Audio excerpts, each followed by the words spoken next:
Testosterone therapy is highly beneficial for patients suffering from andropause, or age-related low T. Unfortunately, some individuals can't take testosterone for medical reasons. Men with prostate cancer, for example, have long been advised to not take bioidentical testosterone because the treatment could feed and exacerbate the spread of cancerous tissue. It's long been believed that testosterone could induce the rapid spread of prostate cancer, but this may not always be the case. New studies are engaging this long-held belief. A recent study reports that some men with metastatic prostate cancer or biochemical recurrence may still be able to use testosterone therapy. This is the first study of its kind which reports that low T treatment may be an option for a subset of these patients.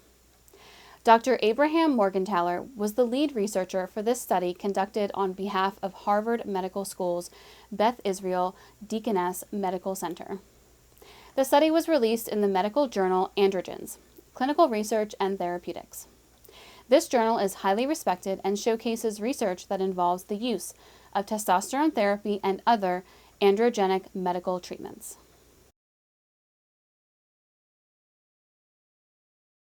Metastatic prostate cancer refers to cancer that has spread beyond the prostate to other organs. Primary prostate cancer is the term for cancer that has not spread beyond the prostate.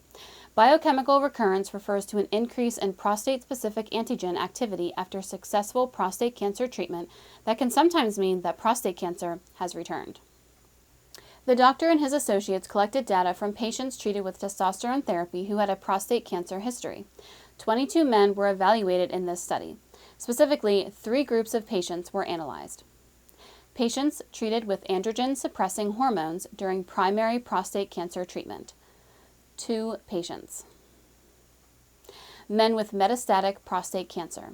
13 patients.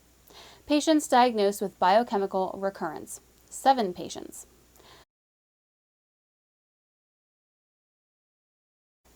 These men all received testosterone HRT between 2005 and June of 2020 at Men's Health Boston. Men that experienced biochemical recurrence had PSA levels checked every 3 months for a year and semi-annually after the first year. These patients underwent imaging every 6 months.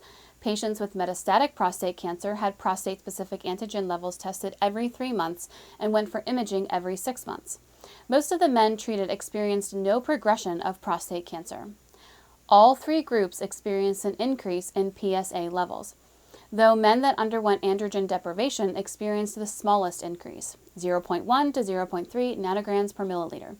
Metastatic patients went from 6.3 to 17.8, and biochemical recurrence patients progressed from 3.1 to 13.3. During the period of study, 3 patients died, one of which died of prostate cancer. None of the men with biochemical recurrence died, and only 1 experienced metastasis over the course of 16 months of bioidentical testosterone. 4 of the 7 men continued using testosterone, and none of the others experienced complications. Men with metastatic prostate cancer fared worse, with a 21.4% mortality, 7.1% of which was due to prostate cancer. 10 of the 13 patients in this group underwent imaging for a year after initiating low T treatment. 7 patients did not see their cancer spread, while 3 had cancer spread to new bone tissue. Patients experienced several complications, including 1 heart attack, bone marrow replacement, deep vein thrombosis, and urosepsis. 6 patients kept taking testosterone out of the 11 that survived the duration of the study.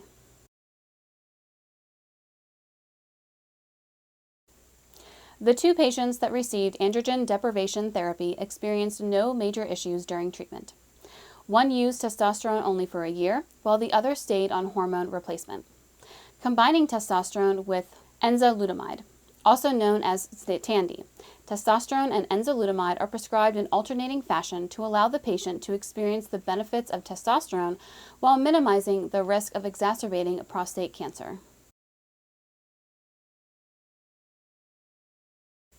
The goal of this testosterone prostate cancer study is not to advocate that all prostate cancer patients should take testosterone, but to question the collective wisdom that testosterone therapy is inevitably very dangerous for prostate cancer patients.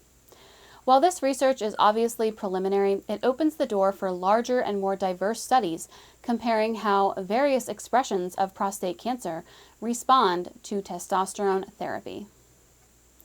The last generation of research has shown that testosterone is critical to men's health.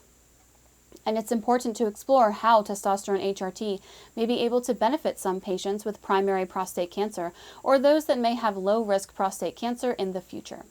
Androgen deprivation therapy is the go-to treatment for patients with metastatic prostate cancer and biochemical recurrence. Dr. Morgenthaler believes that for some of these patients, especially those with biochemical recurrence and those on androgen deprivation, testosterone therapy may be well worth the risk.